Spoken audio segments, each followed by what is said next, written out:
지난 시간에 결실을 맺는 사람에 대해서 말씀드렸습니다. 우리는 마치 좋은 밭에 씨를 뿌린 것처럼 믿음이라는 풍성한 결실을 맺어야 합니다. 그럼 어떻게 하면 그 풍성한 결실을 맺을까요? 어떻게 하면 믿음이라는 결실에 이를 수 있을까요? 주님은 말씀하십니다. 귀 있는 자는 들을지어다. 씨 뿌리는 비유에서 뿌려진 씨는 하나님의 말씀입니다. 이 말씀을 귀 있는 자는 들으라는 겁니다.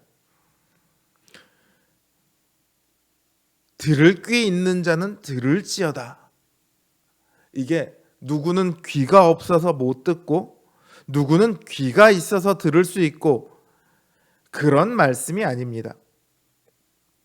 누구에게나 주어진 말씀이에요. 물론 11절, 12절을 보면요. 하나님 나라의 비밀이 모든 사람에게 주어진 것은 아니라고 말씀하십니다. 그래서 듣기는 들어도 깨닫지 못하게 하려 합니다. 주님은 이렇게 말씀하시거든요. 그렇다고 예수님께서 듣지 않았으면 좋겠다 하는 사람들이 있구나 이렇게 생각하시면 안 됩니다. 그런 사람들이 외인이구나 이렇게 생각하시면 안 돼요. 여기서 외인은요, 처음부터 외인으로 태어난 사람이 아니라 스스로 외인이 된 사람들입니다. 이 외인이라는 단어는 나머지 사람들이라는 뜻이거든요. 이 나머지 사람들이 어떤 나머지냐? 주님을 따르고 있는 사람들의 나머지입니다. 예수님을 대적하는 서기관, 바리새인, 그 외에도 예수님의 가르침을 거부하고 물러간 사람들, 믿지 않는 사람들, 이 모든 사람들을 두루 일컬어 하는 말이 외인입니다. 이 사람들은 복음을 듣지 못해서 믿지 않은 것이 아니죠. 복음을 들었습니다. 같은 복음, 그것도 믿는 사람들과 같은 복음을 들었어요. 그리고 같은 권능을 눈으로 보았습니다. 이들은 이미 복음을 보았고 눈으로 보았음에도 믿지 않는 겁니다. 스스로 그래서 주님 앞에 나선 자가 아닌 나머지가 되는 겁니다. 그럼 이들은 주님께서 결코 이들이라고 해서 다르게 가르치신 적이 없어요. 주님은 이미 하나님 나라의 도를 가는 곳마다 가르치십니다. 어디서나 똑같이 가르치셨어요. 그것도 부족하게 가르친 것이 아니라 주님의 그 말씀을 듣고 충분히 믿음에 이를 수 있을 만큼 가르치셨습니다.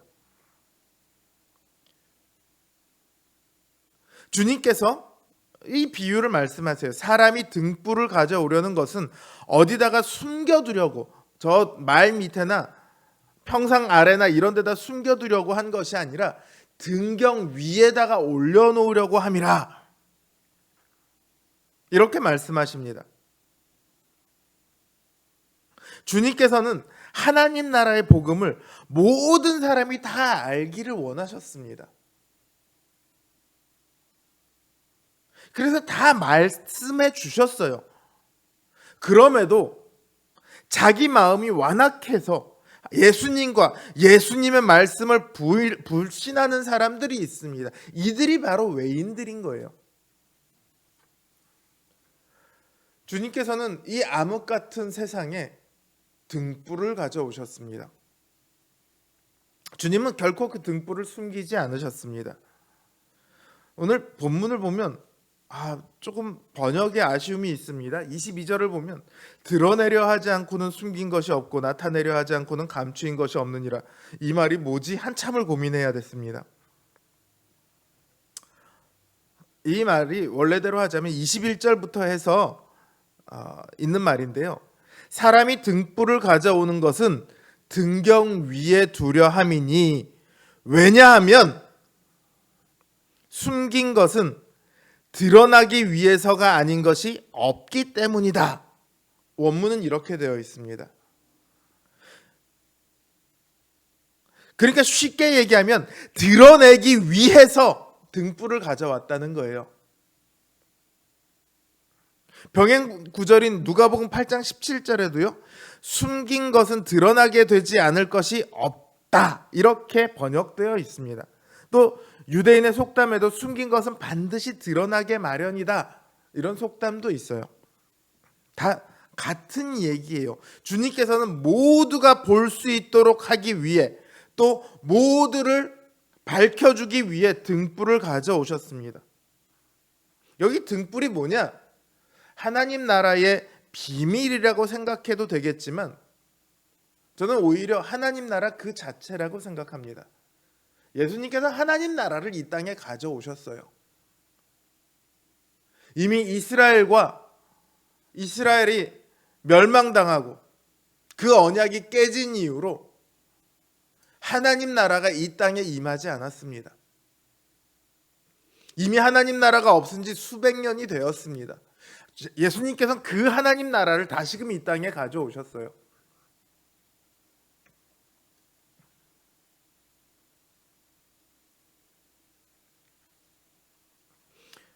그리고 그 하나님 나라가 이 예수님을 통해서 이제 이 땅에 드러나고 있는 겁니다. 26절에서 보면 하나님의 나라는 사람이 씨를 땅에 뿌린과 같다 이렇게 비유하고 계시거든요. 주님께서는 하나님 나라를 이 땅에 지금 심고 계신 거예요.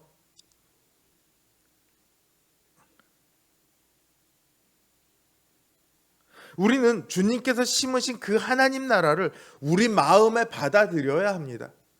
그 하나님 나라를 우리 마음에 심어야 합니다.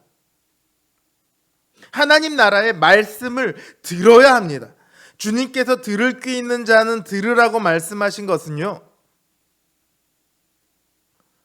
제발 주님의 말씀을 들으라는 간곡한 권고이고요.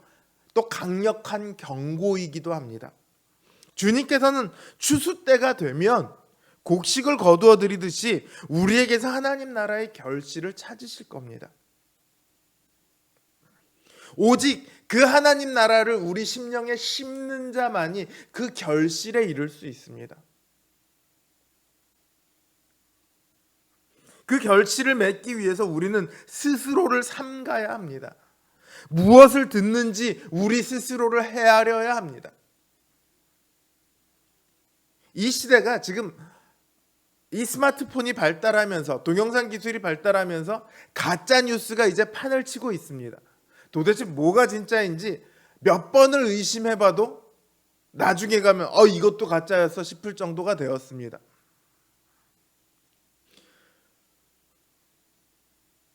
가짜 뉴스만 판을 치고 있을까요? 유튜브를 뒤져보면요. 가짜 복음이 판을 칩니다. 얼마나 많은 사람들이 거기에 넘어가고 있는지 모릅니다. 또 우리를 유혹하는 세상의 여러 가지 흐름들이 있습니다.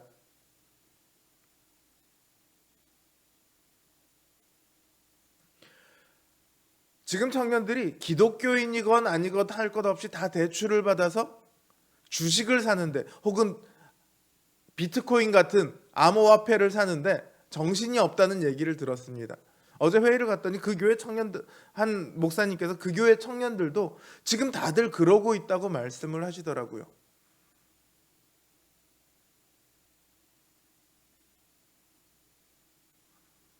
제가 주식하는 거 나쁘다라고 얘기하지 않습니다. 뭐 자기가 선택하면 하는 거죠. 대출받아서 할 수도 있습니다. 걱정은 되지만 뭐 그렇게 할 수도 있어요. 암호화폐 살 수도 있어요.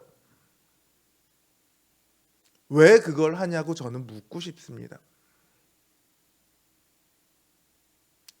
남들이 그거를 하고 있어서 하는 건지 어떤 이유에서 어떤 목적을 가지고 하고 있는지 저는 그게 중요하다고 생각을 해요.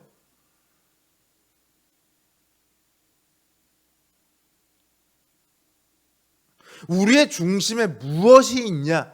그거를 물어보고 싶은 거예요. 당신의 중심에 하나님 나라가 있습니까? 당신의 중심에 그렇지 않으면 돈이 있습니까? 무엇이 그 안에 심겨져 있길래 그렇게 행동을 하는가? 그 흐름을 따라가고 있는가? 왜 그런 선택을 했는가? 이거를 묻고 싶어요.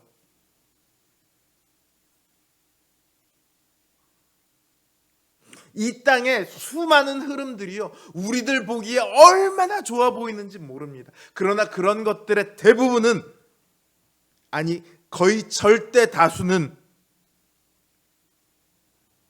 결코 우리 안에 하나님 나라의 결실을 맺지 못합니다. 오직 우리의 신앙과 관련된 것은 하나님의 말씀과 우리 안에서 역사하시는 성령님께서 일깨워 주시는 그 신앙의 양심, 그리고 믿음의 선배들의 삶의 모습, 이런 것들이 아니고서는 우리 안에 맺어져야 될 그 하나님 나라의 결실에 조금의 영향도 미칠 수 없습니다. 아니, 죄송합니다. 영향을 미칠 수 없는 것이 아니라 악영향만 미칠 뿐입니다. 오직 주님의 말씀을 듣고 믿고 주님의 말씀만 따를 때만이 우리는 기쁘게 추수의 때를 기다릴 수 있습니다. 우리의 삶에 그 하나님 나라가 심어져 있기를 바랍니다. 그 하나님 나라가 자라고 있기를 바랍니다. 우리의 삶이 오직 하나님 나라를 중심으로, 그리고 다가올 하나님 나라를 향하기를, 그래서 그 하나님 나라 복음만이 우리 삶의 중심이 되기를 간곡하게 당부합니다. 귀 있는 자는 들을지어다. 이 혼탁한 세상 속에, 이 어두운 세상 속에 귀가 예민하여서 하나님의 말씀을 들을 수 있는, 또 그 말씀을 믿을 수 있는 저와 여러분 되기를 주님의 이름으로 기원합니다.